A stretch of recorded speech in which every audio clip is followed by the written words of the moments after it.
Have you had to scale back your humanitarian work anyway? Well, we've actually had quite a successful year in raising private funds for emergency use. But the overall situation is that needs are at a very elevated level. Government funding is down. I mean, over the sector as a whole, the humanitarian sector has lost about half of its budget in the last year. Well, and the US government they've gone from 13.7 billion to just 3.7 billion in the last year? Very much reduced. They're now putting some money through the UN, so they've announced $3.8 billion of support through the UN. But what we've got to keep reminding people is of two things. One, needs are at historic highs. So people are hungry, displaced, and in ill health for reasons of conflict and disaster. Secondly, and I think it's so important on a show like yours to say this, there isn't an excuse that we don't know what to do.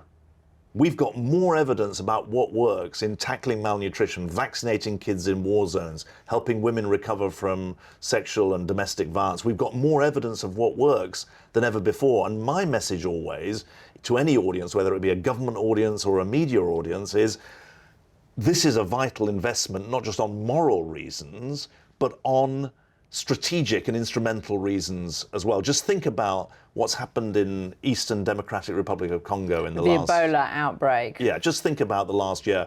In 2025, health facilities, water and sanitation, latrines were cut back. In 2026, you get an Ebola outbreak that threatens to be worse than those of previous times and threatens Uganda next door.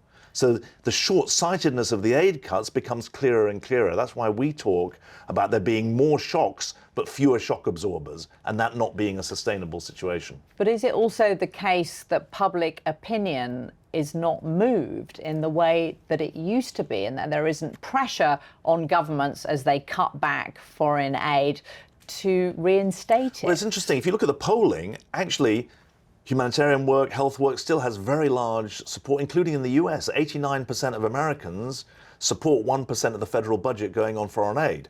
The trouble is they think that 55% of them think that 20% of the federal budget goes on foreign aid. So I'm an optimist about that people haven't lost their heart. What I think they're questioning is whether the interventions make a difference. And that's why I keep on banging on about impact, about innovation, about value for money. I say to people, look, we're vaccinating kids at the moment for $1 or $2 a shot in war-torn countries like Yemen, Chad, South Sudan, Somalia, and Sudan itself, the world's largest humanitarian crisis. So I think my job is to keep making the point about impact and value for money. The politicians, I think, you're right, they've got many other things on their mind, especially local. But we keep saying it's a fraction of the domestic investment that we're asking for international aid. Has there ever been a perfect storm like this in the history of humanitarian work? A war, whether it's in Iran or all the other countries around the world experiencing conflict, and this reduction of 30% in humanitarian aid as governments walk away from their traditional commitments? Well, all the records are being broken for the wrong reasons.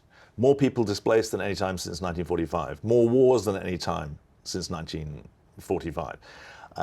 That combined with the anchor of the global aid system that was the US being pulled up, and the US and other countries reducing their aid budgets, obviously creates an unprecedented squeeze, and it's being felt. I mean, 2 million clients of the International Rescue Committee have lost all of their services. So kids in Afghanistan don't get educated. Farmers in Niger don't get support for farming in the context of a climate crisis. Refugees in South Sudan don't get health treatment because that's been cut on the grounds that it's not life-saving. So this hurts a lot, and we're trying to make up for lost ground and lost time. Are people dying around the world? Undoubtedly. I mean, you can look at the statistics. The Lancet says 1.5 million have already died. It warns that the numbers could be over 10 million by 2030. So there's no question that neglect leads to danger, leads to risk. Now, that is something, and journalists like Nick Kristof have documented individual cases of where reduction in AIDS treatment has had that kind of impact. So I think the stakes are very high, and at a time when all of us know about higher gas prices in the US as a result of the Iran war, that's tough for people around America, I get that.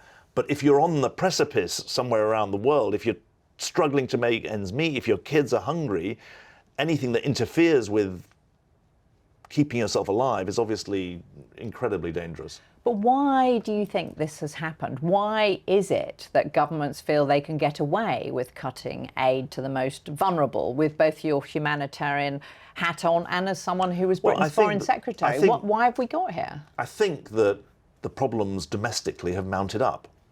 And they've mounted up at a time when, yes, there are more international problems, there's more connection between the international and the domestic.